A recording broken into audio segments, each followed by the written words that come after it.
और पहला मेजरमेंट को घटाओ, जैसे यहाँ पे कर रहे थे। यहाँ पे क्या किए हो, 6 मेन निकाल लियो और 10 में से 6 घटाए, 4 में से 6 घटाए, 3 में से 6 घटाए, 2 में से 6 घटाए, तो सब मेन कौन है, 6 है, और इसमें से आप नंबर को घटाते चले जा रहे हो। सेम बात, मेन कौन हुआ, ट्रू वैल्यू, और इसमें से इस मेजरमेंट को घटाते चले जा रहे हो। तो अब बताओ भैया यहाँ पर, तो ये आया A1। अब यहाँ मॉड लगा देना है। क्यों मॉड लगा देना है, क्योंकि हमको आंसर प्लस में चाहिए। क्योंकि अगर मान के चलिए एक बार किसी कंपनी में 2 किलो ज़्यादा तौला और उसी कंपनी ने 2 किलो कम तौला, तो उस कंपनी का तो जीरो एरर आएगा, क्योंकि एक बार ज़्यादा एक बार कम। लेकिन उस कंपनी का सोचिए भट्टा बैठ जाएगा, अगर वो 5 केजी के बोरा में एक में 2 केजी अधिक भर जाए, एक में 2 केजी कम भर दे, तो कंपनी कहता है कि भैया चाहे तुम्हारा प्लस है चाहे माइनस है, मेरे लिए दोनों प्लस है, मेरे लिए दोनों ही एरर है, दोनों से कस्टमर चले जाएंगे हमारे, एक एक से हम चले जाएंगे, एक से कस्टमर चला जाएगा, तो दोनों मेरे लिए एरर हुआ, कस्टमर और हम सब एक है। तो कहता है मॉड लगा के माइनस को ही प्लस कर देना है, ठीक है, ताकि एरर माइनस में ना रहेगा, तो जोड़ने के बाद वो जीरो ना हो जाए, ठीक है। तो अब देखो, अब बोला कि ठीक है A1 निकाल लिए, तो अब बोला A2, तो बोला अगर दूसरा निकालना होगा तो बोला कि से भैया मीन वैल्यू में से घटा दीजिए किसको, दूसरे वाले को। बोला तीसरा निकालना होगा तो बोला तीसरे बार में कितना एरर आया है, तो बोला मीन वैल्यू में से तीसरे को घटा दीजिए रन रेट की तरह। चौथे वाले में, तो बोला कि चौथे में से मीन में से चौथे वाले को घटा दीजिए। इसी तरह सोवन एरर आपको आते रहेगा। तो ये आपसे पूछेगा कि भैया एक बात बताओ, यहाँ पर भैया एक बात बताओ, आपने क्या किया, 10 अलग अलग वैल्यू का एक वैल्यू निकाला, किससे, ट्रू से। उसी तरह सब माप में, सब मेजरमेंट में एरर आ रहा है, तो सब अलग अलग एरर का एक एरर निकल सकता है क्या, तो बोला बिल्कुल निकल सकता है। बोला कैसे, तो बोला इसी के लिए एक टर्म आता है जिसको हम लोग कहते हैं एब्सोल्यूट एरर। बोलेंगे ठीक है, वो तो हम ऊपर ही पढ़े हैं। और इस सारे एब्सोल्यूट एरर का अगर तुम चाहते हो कि हम क्या कर दें, एक वैल्यू निकाले, तो उसका मीन निकाल दो। क्योंकि मीन का मतलब ये होता है एवरेज मान निकालना। एवरेज का मतलब होता है कि 10 के जगह एक बात बोलना, ठीक है ना, उसका नहीं बोलते इस सब का औसत है ये, मतलब इस सब का एवरेज है ये। तो याद रखिएगा, जब भी आपको बोलेगा मीन वैल्यू, तो आप समझिएगा सबका एवरेज निकालने के लिए बोल रहा है। तो इसको बोल सकते हैं डेल्टा ए के ऊपर ऐसे रेकरिंग। तो क्या कहते हैं, इसका मतलब होता है, जरा सा मैं कलर चेंज कर दूं, मौसम की तरह तुम भी बदल तो न जाओगे। ये हमारे पास क्या हुआ, ये आ गया। अब क्या कर रहा है, जितना भी हमारे पास यहाँ पे ये सब आया है एरर, उस सारे एरर को सिंगल एरर में बदलना है। तो क्या करना है, पहले को लिख दीजिए प्लस, दूसरे को लिख दीजिए प्लस, डॉट डॉट डॉट जितना होगा उसको लिख दीजिए, और जितनी बार लिखे उससे क्या कर दीजिए, भाग दे दीजिए। तो हमने सारे एरर का एक एरर निकाल लिया है। ध्यान से देखिएगा, मैंने सारे एरर का एक एरर निकाला, और यहाँ पे सारे अलग अलग मेजरमेंट वैल्यू का एक वैल्यू निकाला। तो देखिए, सारे वैल्यू का एक वैल्यू ये हुआ, और सारे एरर का एक एरर ये हुआ, ठीक है। तो अगर कोई आपसे पूछता है कि भैया एक बात बताओ, हम 10 केजी कोई सामान खरीदे हैं, ठीक है, तो कै केजी ऊपर नीचे हो सकता है, तो बोला जा ना 10 केजी सामान खरीद ला ना, ज्यादा से ज्यादा तोरा 0.2 केजी सामान कम बेसी मिलल हो, तो जा, है ना। 10 केजी में 0.2 केजी सामान तोरा घट बढ़ सकलो, बाकी कोई दिक्कत ना होता। तो ये क्या बता रहा है, मेजरमेंट वैल्यू, और ये क्या बता रहा है, उसका ईरर। तो इसी तरह मैं इसको भी लिख सकता हूँ क्या, नीट जेईई में बड़ी सवाल है इससे, क्या लिख सकता हूँ कि सब वैल्यू का एक वैल्यू, तो बोलेंगे ए एब्सोल्यूट। यहाँ पे देखिए ट्रू वैल्यू, सब वैल्यू का एक वैल्यू कौन सा वैल्यू है, ट्रू वैल्यू, और सब एरर का एक एरर कौन है, मीन एब्सोल्यूट एरर। तो यहाँ पे लिख सकते हैं plus minus mean absolute error, ठीक है। तो इससे आपको लिखा जाएगा कि आगे वाला को बोलेंगे सब वैल्यू का एक वैल्यू, और पीछे वाले को एरर पढ़ते हैं। तो ये वैल्यू है और ये क्या है, एरर, काम आएगा आगे। अब कहिएगा ठीक है, तुम आपने ये निकाल लिया, अब आगे क्या करना है, तो अगला का जो है उसका नाम है रिलेटिव एरर। कौन सा एरर, रिलेटिव एरर। नहीं समझे, चलिए समझाता हूँ। रिलेटिव एरर, अब ये समझाता हूँ कैसे। मान के चलो बच्चों यहाँ पर कि किसी का एरर आया, मान के चलिए कोई आदमी 1 केजी का पैकेट प्लास्टिक में भर रहा है नमक, और वो बोल रहा है कि भैया 100 ग्राम कमी आ रहा है, 100 ग्राम का एरर आ रहा है तौलने में, हमारा मशीन जो है वो 100 ग्राम का एरर कर रहा है। तो आप उससे पूछिएगा भैया आपका मशीन अगर 100 ग्राम का एरर कर रहा है, तो 100 ग्राम बड़ा क्वांटिटी हुआ कि छोटा क्वांटिटी हुआ।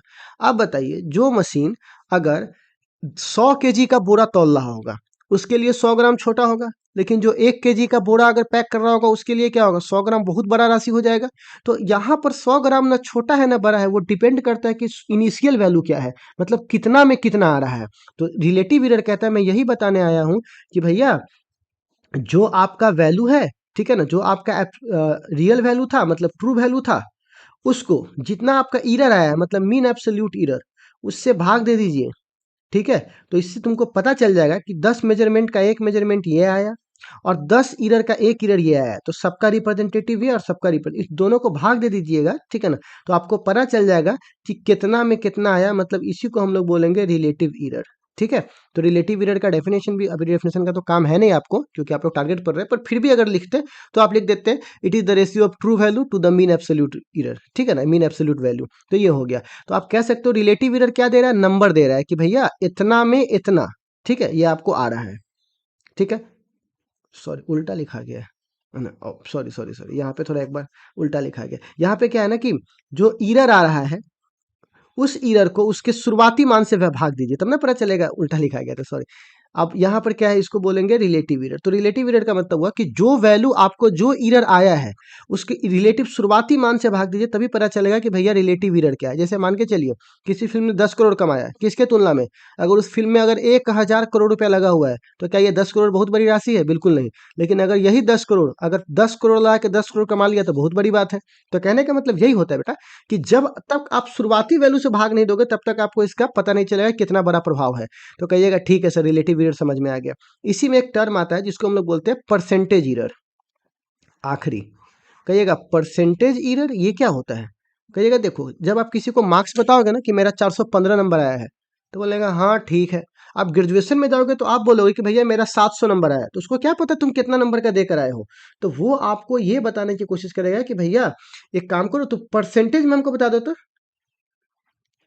तो परसेंटेज में जब आप उसको बताते हो ना कि भैया 74% आया है, तो वो समझ जाता है कि अच्छा 74%। उसको ये भी नहीं पता कि कितना में कितना, मतलब कितना नंबर का एग्जाम हुआ था, कितना नंबर है वो नहीं पता, बस वो परसेंटेज पकड़ लेता है। उसी प्रकार हम लोग भी यहाँ पर क्या करते हैं, जब ये नंबर आता है, रिलेटिव ईरर नंबर देता है, तो कहता है इसी नंबर को अगर आप 100 से मल्टीप्लाई कर दोगे तो इससे एक परसेंटेज तैयार हो जाएगा, तो पता चल जाएगा कितना परसेंट का एरर है। मान के चलो कोई मशीन है और वो 2% का एरर दे रहा है, तो कह रहा है ना कि मालिक 2% का एरर आ रहा है, आ जाने दो ना, चीनी भरा रहा है, कोई दिक्कत नहीं है। अब मान के चलो उसमें अगर बहुत कीमती सामान भरा है, तो मालिक 2% का है, बहुत हो गया, बंद करो मशीन, तो वो परसेंटेज से आइडिया पकड़ लेगा। ठीक है, तो नंबर से अच्छा होता है परसेंटेज में बताना। तो आपको समझ में आएगा, एक बार मैं मोटा मोटी तौर पर रिलीव कर दूं। एक होता है मेजरमेंट वैल्यू, जो बहुत सारे वैल्यू को लिखने पर एक आता है। बहुत सारे वैल्यू को मेजरमेंट करने पर आपको डेटा आएगा। ट्रू वैल्यू, सारे मेजरमेंट का एक वैल्यू। एब्सोल्यूट एरर, अलग अलग, पहले बार मापने पर क्या एरर है, दूसरे बार क्या एरर है, तीसरे बार क्या एरर है, ये बताएगा। मीन एब्सोल्यूट, सारे एरर का एक एरर। ठीक है, रिलेटिव ईरर, जो आपका ईरर आया उसको उसको शुरुआती मान से भाग देना, इससे आपको पता चल जाएगा ईरर कितना छोटा है कितना बड़ा है। और परसेंटेज उसी में 100 से मल्टीप्लाई कर दो तो आपको ईरर का मैग्नीट्यूड पता चल जाएगा। चलिए इसी पे सवाल है, सवाल बना है, क्योंकि इतना डेटा मैं लिखता नहीं, इसलिए मैं आपको यहाँ पे एक बार ओवरऑल रिव्यू दे दूँ। तो मान के चलिए कोई ऑब्जर्वेशन हो रहा था, सवाल है बहुत अच्छा न्यूमेरिकल, वो वर्नियर कैलिपर का हो रहा था, किसी का भी हो क्या फर्क पड़ता है। तो उसने कुछ डेटा कलेक्ट किया, कितना, पहली बार मेजरमेंट किया तो इतना आया, दूसरी बार में इतना आया, तीसरी बार में इतना आया, चौथी बार में इतना आया, पांचवी बार में इतना आया, छठी बार में इतना आया, सातवीं बार में इतना आया, आठवीं बार में इतना आया। ठीक है, अब कह रहा है यहाँ पर कि मोस्ट एक्यूरेट लेंथ सिलेंडर का क्या होगा, तो हमको सबके बदले एक बदले निकालना होगा। ट्रू वैल्यू कितना होगा इसका, तो ट्रू वैल्यू के ऊपर रेकरिंग लगा है। तो क्या मैंने अभी बोला था, सारे वैल्यू को लिख दीजिए, मेजरमेंट वैल्यू है ये सब कौन सा वैल्यू है, मेजरमेंट। इस सारे वैल्यू को लिखकर और उससे भाग दे दीजिए। तो कितनी बार लिखा, 1 2 3 4 5 6 7 8, तो 8 से भाग दिया, बिल्कुल इसकी तरह। यहाँ देखिए, यहाँ देखिए, अभी बोला था ना यहाँ पर ये वाला बात है ना, ये। तो यहाँ पर क्या हुआ, न्यूमेरिकल जैसा सब समझ जाइएगा। तो मैंने इसको यहाँ पे भाग दिया, जोड़ दिया, जोड़ने के बाद इसको 8 से भाग दिया, तो हमारा आंसर इतना आया। अब यहाँ पर फिर से सिग्निफिकेंट फिगर का काम आएगा, जो मैंने बोला था, जोड़ रहे हैं तो जोड़ने के बाद कितनी संख्या है मिनिमम डिजिट, तो 2 2 2 2 2 2 2 2, तो हमें आंसर में कितना में चाहिए, 2 में। बट यहाँ दिक्कत ये है कि हम 2 को छोड़ के बाकी को हटाते हैं, तो बाकी की जो पीछे वाला है वो 8 है, मतलब 5 से बड़ा है, तो एक आगे जुड़ जाएगा। देखिए राउंडिंग ऑफ काम आ गया, तो यहाँ पर 3.29, तो हमारा सही आंसर क्या हो जाएगा, 3.29। तो ए नंबर का ऑप्शन मिल गया। बी में कह रहा है एब्सोल्यूट एरर प्रत्येक ऑब्जर्वेशन में कितना होगा, तो हमारा मेन वैल्यू कितना है, 3.29। तो सब में देखिए 3.29 3.29 3.29 3.29 3.29 3.29 ये रखा हुआ है। और जो मेजरमेंट वैल्यू है उस सबको घटाएंगे, तो पहली बार घटाएंगे तो 0 आएगा, मतलब कोई एरर नहीं। दूसरी बार में 0.01, तीसरी बार में फिर इतना है तो कोई एरर नहीं, चौथी बार में इतना, पांचवी में इतना, छठी में इतना, ये माइनस में है, तो पता है ना माइनस का यहाँ कोई मतलब नहीं है। तो चलिए ये मैंने निकाल दिया, दूसरा भी आंसर हो गया। तीसरा में कहता है मीन एब्सोल्यूट, तो जितना एरर आया है ना सबको जोड़ करके उससे भाग दे दीजिए। तो देखिए 7 8 इतना भी आया, 2 छूट गया था, तो सबको जोड़ दीजिए और प्लस में जोड़े, माइनस को खत्म कर दिए, बोले ना माइनस का कोई मतलब नहीं, 8 से भाग दीजिए, इतना आ गया हमारा। ठीक है, अब सवाल है कि जो मैंने मीन एब्सोल्यूट निकाला है उसको भाग दीजिए किससे, यहाँ पर ट्रू वैल्यू से। तो मीन एब्सोल्यूट कितना निकाला है 0.01, और भाग कितना से देना है यहाँ पर 3.29 से। तो मैंने भाग दिया, तो क्या आ गया रिलेटिव एरर, रिलेटिव एरर आपके सामने आ गया। भाग देने पर देखिए 1 2 3 और यहाँ पर सिर्फ 1 है, तो हमको आंसर भी कितने में चाहिए, 1 में चाहिए था, तो सिर्फ 3 को रहने देंगे, बाकी को हटा देंगे। राउंडिंग ऑफ का भी ध्यान रखना है, इसीलिए राउंडिंग ऑफ आपको सिखाए थे पहले। ठीक है, अब देखो परसेंटेज एरर कुछ नहीं करना, 100 से मल्टीप्लाई, तो 0.03 को 100 से मल्टीप्लाई कर देंगे तो कितना आ जाएगा 0.3%। ठीक है, लिखने का तरीका तो पहले ही बोल दिए थे, क्या होता है ए प्लस माइनस डेल्टा ए, बताया था ना आपको अभी लिखने का तरीका। यहाँ पर देखिए, यहाँ पे बताया था ना, वही तरीका यहाँ पे। तो बताइए तो ए की वैल्यू कितनी है, तो 3.29, और एरर कितना आया है सबका, तो 0.01, तो मैंने लिख दिया। ठीक है, और ये हमारे पास लिखा गया। ठीक है, तो सिंपल तरीका है, परसेंटेज में लिखना हो तो परसेंटेज में लिख दो, कोई दिक्कत नहीं है। ठीक है, तो ये हमारे पास आ गया। तो बस यही एक क्वेश्चन था जो आपको लगभग बहुत सारी चीज़ों को दिखा देगा, और इसी तरह नीट जेई के भी और भी क्वेश्चन है जो आपको मिलेंगे होमवर्क बनाने के लिए। तो हमने अभी तक ये सीखा बच्चों कि कैसे यहाँ पर ये ईरर पे काम करेंगे। तो इस पे क्वेश्चंस भी है, इसको आप लोग एक बार देख लेंगे ढंग से, ठीक है ना। तो ये ईरर वाला काम चल जाएगा। चलिए इसके बाद आते हैं कॉम्बिनेशन ऑफ ईरर। ये भी काफी अच्छा सवाल है, इस पे तो बहुत ज्यादा न्यूमेरिकल है जेई में। इनफैक्ट जेई नीट में तो क्वेश्चन भरा पड़ा है इससे। तो चलिए कॉम्बिनेशन ऑफ ईरर को थोड़ा सा हम समझने की कोशिश करते हैं, ये कैसे काम करता है। तो सबसे पहले कॉम्बिनेशन का मतलब होता है कि दो या दो से अधिक ईरर को मान के चलिए हमें जोड़ना हो, घटाना हो, मल्टीप्लाई करना हो या डिवाइड करना हो, इस चारों केसेज में हमें काम करना है। तो हमें क्या करना है ना, इस दोनों को एक साथ रखना है और मल्टीप्लिकेशन और डिवीजन को एक साथ रखना है। तो सबसे पहले मैं बात करता हूँ, मान के चलो कोई एक डिजिट है ए, इस ए में हमारे पास क्या हुआ कि एरर आ गया कितना, डेल्टा ए। ठीक, अच्छा दूसरी क्वांटिटी बी है जिसमें एरर आ गया डेल्टा बी। ठीक है, मतलब अब एरर नहीं आता तो फिर हम पढ़ते ही क्यों। तो हमने कोई एक क्वांटिटी लिया जिसमें हमको पता चला कि इस भैया इस क्वांटिटी जो हम यूज कर रहे हैं ना, इसमें डेल्टा ए का एरर है और बी में डेल्टा बी का एरर है। ठीक है, तो सबसे पहले मैं बात करता हूँ एडिशन और सब्सट्रैक्शन का, एडिशन और सब्सट्रैक्शन। ठीक है, तो ये भाई साहब कहता है कि चाहे एडिशन और सब्सट्रैक्शन के लिए अगर आप बात कर रहे हो तो दोनों सेम ही केस है। तो ये कहता है अगर मान के चलिए एरर ना होता तो मैं सिंपल ऐसे पढ़ता ए प्लस बी। ठीक है, चूंकि अब एरर आ गया है तो हम क्या करते हैं, ए में हमको जोड़ना पड़ेगा, कितना ए में प्लस माइनस हो सकता है, डेल्टा ए। मतलब ए में कितनी कमी बेसी हो सकती है, तो आप बोलिएगा डेल्टा ए। बी में कितना कम बेस हो सकता है, तो आप बोलिएगा कि डेल्टा बी, इतना एरर हो सकता है। तो ए और बी को जोड़ने पर सी हुआ था, तो ये जो बढ़ घट रहा है, तो इसका जो फाइनल इफेक्ट है उस पर भी तो बढ़ घट, उस पर भी तो प्रभाव डालेगा, क्योंकि इसी से तो ये आया था। तो अब बताइए ए में अगर कुछ घटा बढ़ा, बी में अगर कुछ घटा बढ़ा, तो सी में भी तो कुछ घटा बढ़ेगा बिल्कुल। तो यहाँ पे सी बराबर क्या बोलेंगे, यहाँ पर सी बराबर क्या बोलेंगे, डेल्टा सी बराबर A plus B, okay, plus minus यहाँ पर delta A plus delta B. अब देखो ए प्लस बी को सी कहते हैं, तो यहाँ से ये खत्म हो जाएगा, तो डेल्टा सी बराबर आ जाएगा delta A plus delta B. आप कहिएगा प्लस माइनस, तो मैंने पहले बोला ईरर में माइनस का कोई मतलब, ईरर में माइनस का कोई मतलब नहीं है, इसी के लिए मोड ला के अब उसको वैसे ही प्लस करने वाले हो, तो इसीलिए हम यहाँ से माइनस को वैसे भी हटा सकते थे।